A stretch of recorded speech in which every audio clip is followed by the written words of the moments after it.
Antes de que existiera España, antes de que Roma se llamara imperio, hubo una tierra salvaje al borde del mundo antiguo, Hispania. Una península de montañas interminables, ríos indomables y hombres que parecían conversar con el viento. El sol allí era más fuerte, el hierro más pesado y los dioses más antiguos. En sus valles vivían tribus libres, íberos, celtíberos, turdetanos, lusitanos, cántabros y galaicos. Pueblos diferentes unidos solo por una misma palabra: resistencia. Para los romanos, Hispania era un rumor lejano, una tierra de metales preciosos y guerreros indomables, donde los mares se mezclaban con la niebla y los hombres morían sin pronunciar rendición. Roma, todavía república, miraba hacia el oeste con una mezcla de ambición y temor. Más allá del mar estaba el fin del mundo, y Roma, por naturaleza, no soportaba los límites. El destino quiso que la puerta hacia Hispania se abriera no por conquista directa, sino por accidente. En el tercer siglo antes de Cristo, Roma libraba una guerra titánica contra su gran enemigo, Cartago. Fue una lucha entre dos gigantes, y el escenario elegido por los dioses fue esa península indómita. Los cartagineses, comandados por el legendario Aníbal, habían convertido el sur de Hispania en su fortaleza principal. Allí criaban sus caballos, fundían su plata y reclutaban a sus guerreros. Cuando Aníbal emprendió su marcha hacia Italia, cruzando los Alpes con elefantes, dejó atrás un ejército y un territorio que Roma no podía permitir que permaneciera bajo otra bandera. Así, en el año 218 a.C., un joven general llamado Publio Cornelio Escipión partió hacia Hispania decidido a arrancar la raíz del poder cartaginés. Llevaba consigo dos cosas: la gloria de Roma y el deseo casi sagrado de hacer desaparecer el nombre de Cartago de la faz del mundo. Sus barcos tocaron tierra en la ciudad costera de Ampurias, en el extremo nororiental de la península. El aire era distinto, más denso. El cielo parecía más bajo, y el suelo resonaba con una fuerza que no existía en ningún otro rincón del Mediterráneo. Aquel fue el comienzo de una guerra que no terminaría en una generación, ni en un siglo, sino en 6 siglos completos. El narrador describe la escena inicial con solemnidad. Los soldados descendiendo de los barcos, las armaduras brillando tenuemente bajo la luz del amanecer, los estandartes rojos ondeando como lenguas de fuego sobre el viento salado del mar. Delante de ellos, una tierra desconocida. Detrás, el mar y Roma, demasiado lejos para socorrerlos. Los primeros enfrentamientos fueron breves, pero terribles. Los pueblos hispanos no conocían el miedo. Atacaban desde los bosques, surgían desde los desfiladeros, se desvanecían entre las montañas. El enemigo no era un solo ejército, era la propia naturaleza de Hispania, una tierra orgullosa y quebrada por valles, llanos y sierras interminables. Roma se dio cuenta de que no estaba conquistando una provincia, estaba entrando en un laberinto de pueblos, dialectos y montañas que jamás se arrodillarían fácilmente. Sin embargo, el destino de la península quedó sellado en aquel desembarco. El águila romana alzó su sombra sobre la tierra hispana, y esa sombra no se retiraría hasta muchos siglos después. El narrador baja la voz, como un susurro arrastrado por el viento. Hispania no fue conquistada en un día, ni siquiera en una vida. Fue una herida abierta durante siglos, un pulso eterno entre el hierro romano y la montaña indomable, entre la ley del imperio y el orgullo de los hombres libres. Así comenzó la historia de la conquista más larga, sangrienta y obstinada de toda la antigüedad. Un encuentro entre la civilización que creía ser eterna y la tierra que jamás aceptó someterse. El sol se oculta detrás de los Pirineos, los cascos de las legiones resuenan en los valles, y desde los montes del norte una voz ancestral parece advertir: venid si lo deseáis, pero nunca os quedaréis del todo. Roma cruzó el mar para conquistar Hispania, pero no sabía que al hacerlo estaba forjando su propio destino, porque en esas montañas, en esos ríos y en esa sangre indómita, Roma no solo encontraría a su enemigo, sino también su reflejo. La península entera parecía respirar cuando las legiones romanas dieron sus primeros pasos más allá de la costa. El aire era seco, cargado con el olor de la resina de los pinos y el polvo de los caminos. Los soldados, acostumbrados al orden de las calzadas itálicas, avanzaban ahora por senderos torcidos, estrechos y quebrados que se perdían entre montañas tan antiguas como la memoria del mundo. Publio Cornelio Escipión, joven en apariencia pero viejo en ambición, sabía que Roma estaba introduciéndose en un territorio donde cada colina podía convertirse en un enemigo.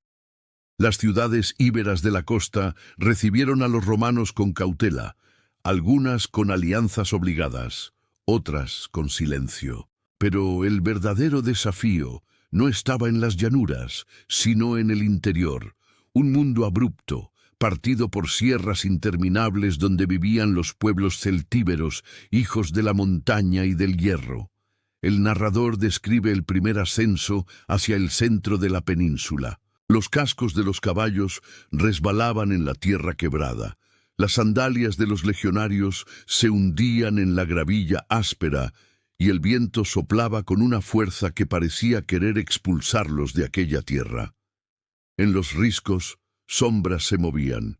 Eran exploradores celtíberos observando al invasor, estudiando cada formación, cada debilidad. Los romanos avanzaron hasta una fortaleza elevada sobre una colina, un oppidum cuyos muros de piedra parecían prolongaciones del propio cerro. Allí tuvo lugar uno de los combates iniciales que marcaría el destino de Hispania. Los guerreros íberos bajaron de la montaña como una tormenta, algunos cubiertos con armaduras de cuero endurecido, otros desnudos de miedo y de vergüenza, con los cuerpos pintados y los ojos encendidos por un fervor ancestral. Sus lanzas lanzaban destellos al sol, y sus gritos parecían salir de las entrañas de la tierra. Roma formó en silencio. Los escudos se elevaron al unísono, formando un muro de hierro que chocó contra la oleada de íberos. El estruendo fue ensordecedor. Las jabalinas romanas rasgaron el aire, y los gladius abrieron senderos entre la multitud enemiga. Pero incluso derrotados, los guerreros de Hispania retrocedían solo para atacar de nuevo desde otro ángulo, desde otra colina, desde otra sombra. La batalla no era un enfrentamiento. Era una conversación violenta entre una tierra que no quería ceder y un imperio que no sabía retirarse. Los días siguientes fueron aún más duros. Las legiones se internaron en desfiladeros estrechos, donde el cielo apenas se veía y el eco amplificaba cada paso. Allí, ocultos entre las rocas, los celtíberos tendieron emboscadas. Llovían piedras, flechas y dardos envenenados. Los romanos respondían formando círculos defensivos, levantando sus escudos para protegerse del diluvio de proyectiles, avanzando poco a poco como un animal herido que no se detiene. Escipión comprendió que Hispania no era una provincia que pudiera intimidarse con la sola presencia del águila romana. Era una prueba de resistencia, una guerra de paciencia, un desafío espiritual. A medida que avanzaban, los legionarios encontraron ciudades amuralladas construidas en lo alto de acantilados imposibles, aldeas escondidas en bosques espesos y guerreros que luchaban no por un rey, sino por la tierra que pisaban. Los romanos llamaron a esos hombres durísimos y empezaron a entender por qué Cartago había dependido tanto de ellos. Su valor era fuego, su orgullo una muralla.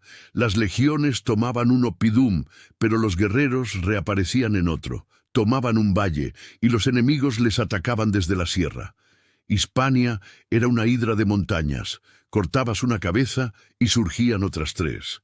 Roma ganó victorias, pero no avances. Conquistó fortalezas, pero no corazones. Y poco a poco, en los ojos de los legionarios, comenzó a aparecer una pregunta que nunca se habían atrevido a formular. ¿Y si esta tierra no quiere ser conquistada? Las noches eran frías. Las hogueras iluminaban los rostros tensos de los soldados. En la oscuridad, los aullidos de los lobos se mezclaban con los murmullos del viento que descendía de las cumbres. Los romanos dormían con la mano sobre la empuñadura de su espada, conscientes de que incluso el silencio podía ser una trampa. Sin embargo, el destino estaba ya marcado. Roma no conocía el retroceso. Y mientras en los montes resonaban los pasos de los guerreros libres, el águila del imperio avanzaba, centímetro a centímetro, guiada por la certeza de que tarde o temprano la península entera se vería obligada a someterse ante el poder de una civilización que creía ser eterna. Pero Hispania, desde lo más profundo de sus montes, parecía responder con una advertencia silenciosa. «Podréis tomar nuestras ciudades, pero nunca nuestro espíritu». El rugido de los montes apenas comenzaba, y Roma estaba lejos de imaginar la resistencia que aquella tierra ofrecería durante siglos. En el extremo occidental de la península, donde los montes se disuelven en colinas suaves y los ríos nacen como serpientes de plata, vivía un pueblo feroz y libre, los lusitanos. A diferencia de otros guerreros de Hispania, no habitaban en grandes ciudades ni levantaban murallas de piedra. Sus casas eran humildes, sus herramientas toscas y su vida un constante diálogo con la tierra. Pero su espíritu era el de un fuego que no podía apagarse. De entre ellos surgió un hombre cuyo nombre resonaría por siglos: Viriato. Algunos decían que había sido un humilde pastor, otros que desde niño había mostrado la ferocidad de un lobo. Pero lo que todos sabían era esto: Roma había herido a su pueblo, masacrado a sus familias y engañado a sus líderes con pactos falsos. Y Viriato, el hombre que cuidaba ovejas en las montañas, se convirtió en un guerrero llamado por la historia. Los romanos, confiados en su poder, pensaron que la guerra contra los lusitanos sería rápida. Pero cuando el ejército invasor llegó a las montañas del oeste, descubrió que el enemigo no luchaba como los demás. Viriato no formaba en filas ni esperaba al enemigo en campo abierto. Su fuerza era el silencio, su estrategia era la sombra, su campo de batalla era la montaña entera. Atacaba y desaparecía, golpeaba por la noche, desde barrancos imposibles, desde grietas donde solo cabía un hombre. Los romanos lo perseguían y él los guiaba a trampas, a desfiladeros angostos donde las piedras caían como lluvia mortal.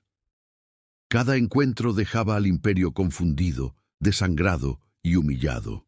El narrador describe una emboscada legendaria. Viriato había observado durante días el avance de los romanos. Sabía cuándo descansaban, cuándo comían, dónde acampaban. Una madrugada, cuando los soldados romanos apenas encendían sus antorchas, los lusitanos descendieron como un torrente. El choque fue brutal. Las montañas repitieron los gritos como si la tierra misma se burlara del imperio. Los legionarios cayeron, no por inferioridad, sino por desconcierto. No sabían cómo luchar contra un enemigo que no obedecía ninguna regla de guerra conocida. Con el paso del tiempo, Viriato se convirtió en un fantasma para Roma. Lo llamaban el general imbatible, el dueño de los montes, la pesadilla del imperio. Peor aún, sus victorias inspiraban a otras tribus. Los betones, los célticos, incluso algunos celtíberos, comenzaron a ver en él una esperanza. Un hombre podía desafiar a Roma y sobrevivir. Roma, desesperada, envió generales tras generales. Todos fallaron.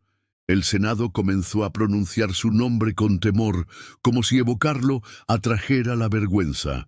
Finalmente comprendieron que no podían vencerlo con espadas, tenían que vencerlo con traición. Roma ofreció oro y promesas a 3 de sus más cercanos compañeros, 3 hombres que habían luchado a su lado en los desfiladeros, que habían compartido el pan, la sed y la sangre. 3 hombres cuya lealtad parecía tan firme como la roca. Una noche tranquila, mientras Viriato descansaba bajo el cielo, sus compañeros se acercaron con palabras suaves y con dagas escondidas. El héroe cayó sin saber que su final no venía del enemigo, sino de quienes había llamado hermanos. Cuando los traidores llevaron su cabeza al campamento romano, esperaban recibir oro, tierras y honores. Pero el cónsul romano los miró con desprecio y pronunció una frase que atravesó la historia como un rayo. Roma no paga a los traidores. Los asesinos fueron expulsados. Sus nombres se perdieron. Pero el de Viriato, ese se convirtió en leyenda. Su muerte no apagó la llama de la resistencia, la avivó. Los pueblos de Hispania comprendieron que el imperio podía sangrar, que un pastor podía humillar a Roma, que la libertad valía más que la vida. En las montañas del oeste, donde sopla el viento que raspa la piel y donde las noches son tan oscuras que ni la luna se atreve a brillar, todavía hay quienes aseguran oír los pasos de un guerrero que camina sin descanso. Un héroe que no murió, sino que se convirtió en espíritu, y ese espíritu parece decir: mientras alguien recuerde mi nombre, Roma jamás dormirá tranquila. La llama que Viriato encendió no se apagaría. De hecho, apenas estaba comenzando, porque más al norte, en una ciudad pequeña y orgullosa, se estaba gestando la resistencia más tenaz que Roma conocería en toda su historia hispana, la resistencia de Numancia. En el corazón de la meseta, donde los inviernos muerden más fuerte que los lobos y el viento desciende como un cuchillo desde las montañas, se alzaba una ciudad pequeña pero indomable. Su nombre era Numancia. No era la más grande ni la más rica de Hispania, pero sí la más orgullosa. Los celtíberos que vivían dentro de sus murallas no obedecían a reyes poderosos ni a imperios lejanos. Obedecían solamente a su propio espíritu, un espíritu tan duro como el hierro de sus espadas. Cuando Roma creyó haber doblegado a los pueblos del interior, descubrió que le quedaba un enemigo capaz de desafiarla incluso en la desesperación absoluta. Numancia no atacaba con ejércitos innumerables, ni con máquinas de guerra. Atacaba con la obstinación de quienes no aceptan vivir sin libertad. Los romanos sitiaron la ciudad una vez, y otra más, pero Numancia resistía siempre. Sus guerreros luchaban como si los dioses mismos habitaban en sus brazos. Descendían de los montes como flechas vivas, asaltaban campamentos, recuperaban prisioneros, quemaban máquinas de asedio y volvían a la ciudad antes de que el enemigo pudiera reaccionar. Roma, humillada, comprendió que debía enviar a su mejor general. Así llegó Escipión Emiliano, el destructor de Cartago, un hombre cuya fama recorría el mundo conocido. No vino con promesas ni discursos. Vino con una decisión terrible. Numancia no será conquistada, será asfixiada. El narrador describe con solemnidad la construcción de un cerco gigantesco alrededor de la ciudad. Escipión ordenó levantar empalizadas de madera, murallas de tierra, torres de vigilancia, fortalezas menores y fosos imposibles de cruzar. Dividió el terreno en sectores y vigiló cada sendero, cada río, cada colina cercana. Numancia quedó completamente encerrada, como un águila atrapada dentro de una jaula de hierro. Los numantinos comprendieron de inmediato que no estaban ante un enemigo común. El cerco no solo impedía que escaparan, impedía que entrara comida, agua, ayuda o esperanza. El hambre comenzó a morder. Los inviernos eran largos, el frío cruel. Las murallas seguían en pie, pero los cuerpos, poco a poco, se debilitaban. Y aún así, nadie habló de rendición. Dentro de la ciudad, los ancianos contaban historias alrededor del fuego. Los niños escuchaban en silencio, aprendiendo que la libertad valía más que todos los tesoros de Roma. Las mujeres reforzaban muros, preparaban armas, cuidaban a los heridos y rezaban a los dioses antiguos, pidiendo no salvación, sino valor. Los guerreros, cada vez más delgados, seguían bajando de las murallas para desafiar a los romanos desde la distancia. Sus voces, aunque débiles, retumbaban como truenos. Escipión observaba. Sabía que se enfrentaba no a una ciudad, sino a un símbolo. Numancia era una llama que inspiraba a toda Hispania. Mientras estuviera viva, la resistencia viviría. Los meses pasaron, convertidos en una letanía interminable de frío, hambre y muerte. En las noches más duras, los numantinos encendían antorchas sobre las murallas para que los romanos vieran que seguían allí. Era un desafío, una sonrisa en medio de la tragedia. Finalmente, la ciudad llegó a su límite. No quedaba comida, no quedaba fuerza, solo quedaba el orgullo. Fue entonces cuando los líderes numantinos reunieron al pueblo en la plaza central. No pidieron consejo ni votaron una decisión. Solo dijeron una frase que se transmitió de boca en boca, de alma en alma. Antes que cadenas, fuego.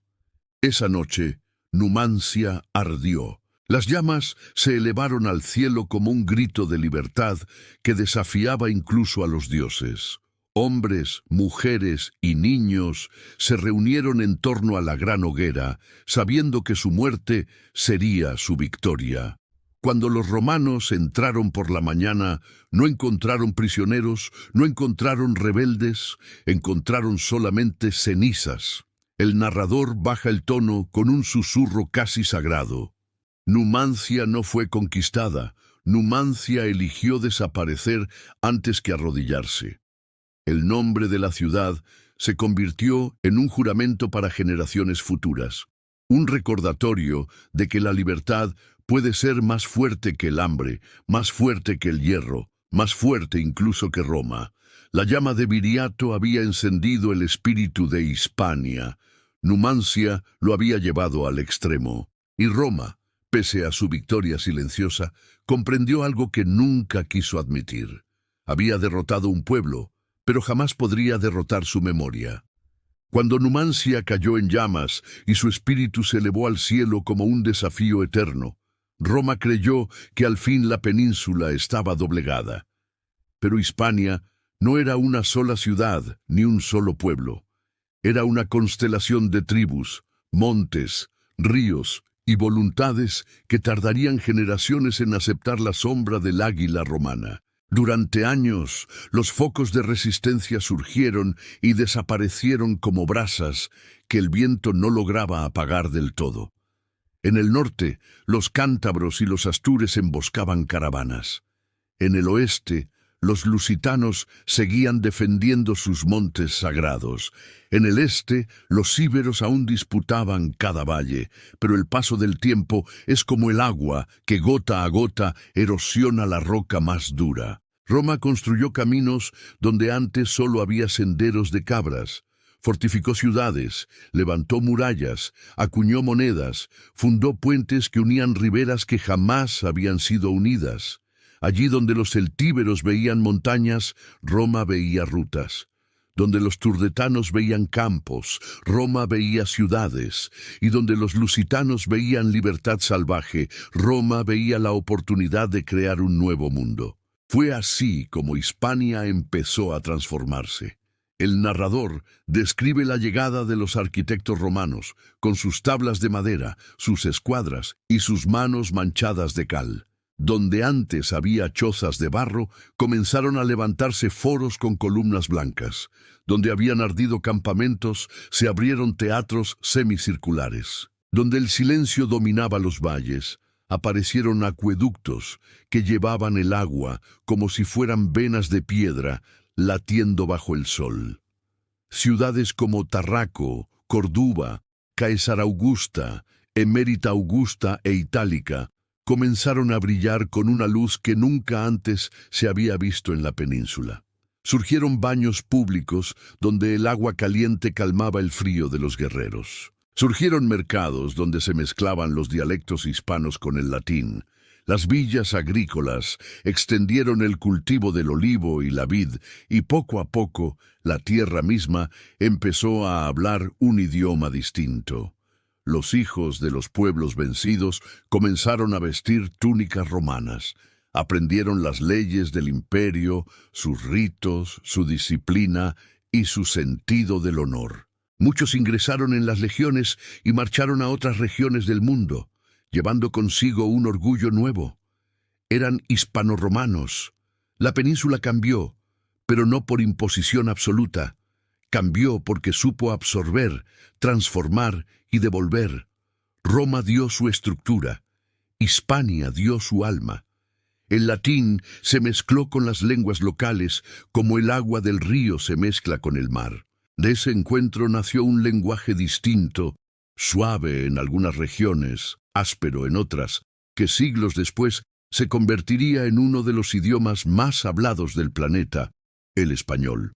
Y del interior del imperio, de la tierra que más había resistido, nació algo aún más inesperado.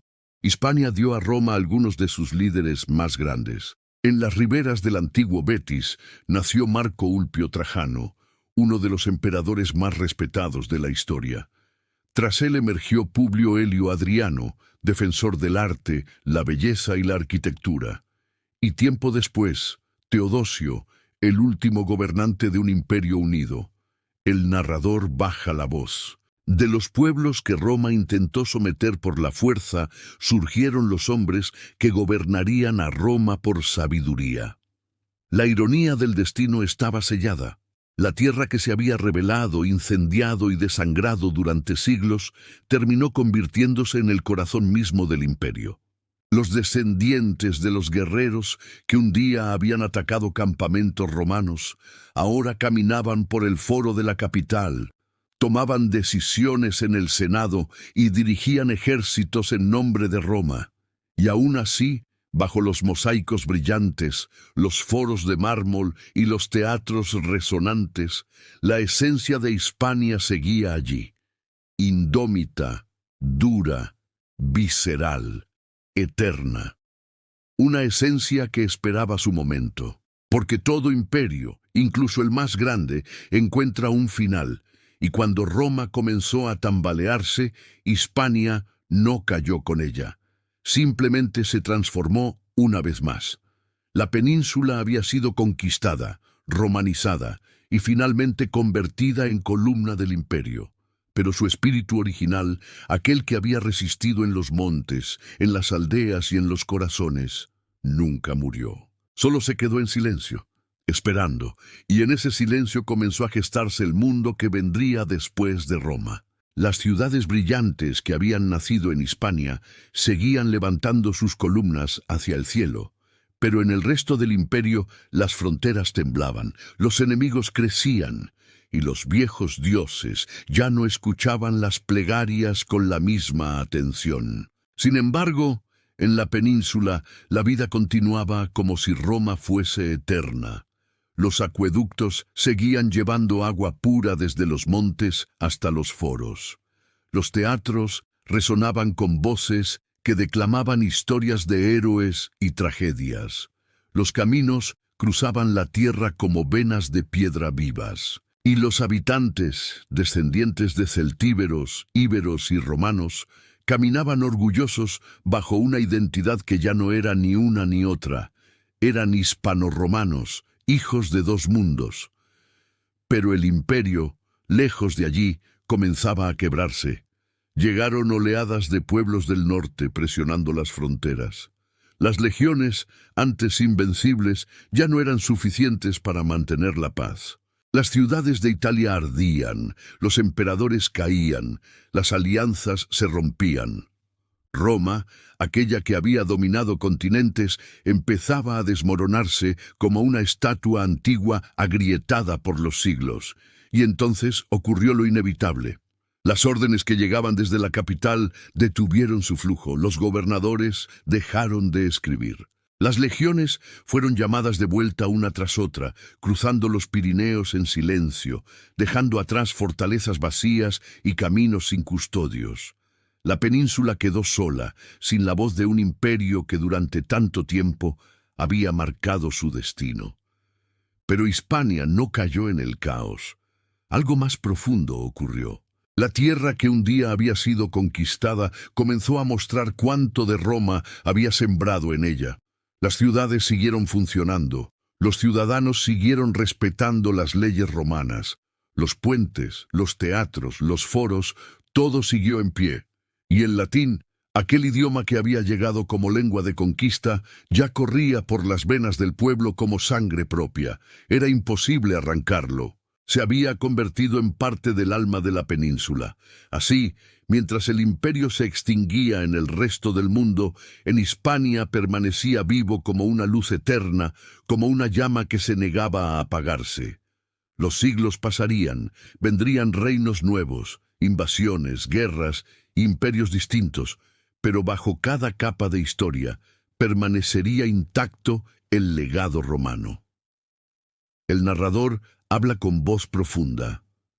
Roma murió, pero su espíritu encontró refugio en las tierras que tanto habían resistido. Las ruinas de Itálica aún guardan el eco de los hombres que gobernaron el mundo. Las piedras del acueducto de Segovia siguen desafiando el tiempo, como si el imperio aún respirara. El teatro de Mérida retumba algunas noches con pasos invisibles. Las calzadas perdidas entre los montes parecen esperar el regreso de unas legiones que jamás volverán. Roma quiso conquistar Hispania y terminó siendo inmortal a través de ella, porque en la península cada piedra, cada torre caída, cada mosaico roto es un recordatorio de que lo que se perdió en la capital sobrevivió aquí. Fue en Hispania donde los descendientes de guerreros indomables dieron a luz a emperadores. Fue aquí donde el latín se transformó en un idioma nuevo, destinado a viajar por mares lejanos y convertirse en la voz de millones. Fue aquí donde el imperio encontró su última gloria. El narrador susurra, como si hablara desde los siglos: Roma no desapareció, simplemente se quedó a vivir en Hispania. Cuando cae la tarde en la península y el sol se hunde detrás de las cordilleras, el cielo se tiñe de un rojo antiguo, como el de las antiguas enseñas imperiales. Y en ese momento, si uno cierra los ojos, aún puede escuchar el eco distante de unos pasos marciales, el golpe de un escudo, la respiración de un caballo, la voz de un legionario que jura servir a una Roma que ya no existe, pero que nunca murió. Porque en Hispania Roma no fue un imperio, fue un destino, fue un espejo, fue eternidad.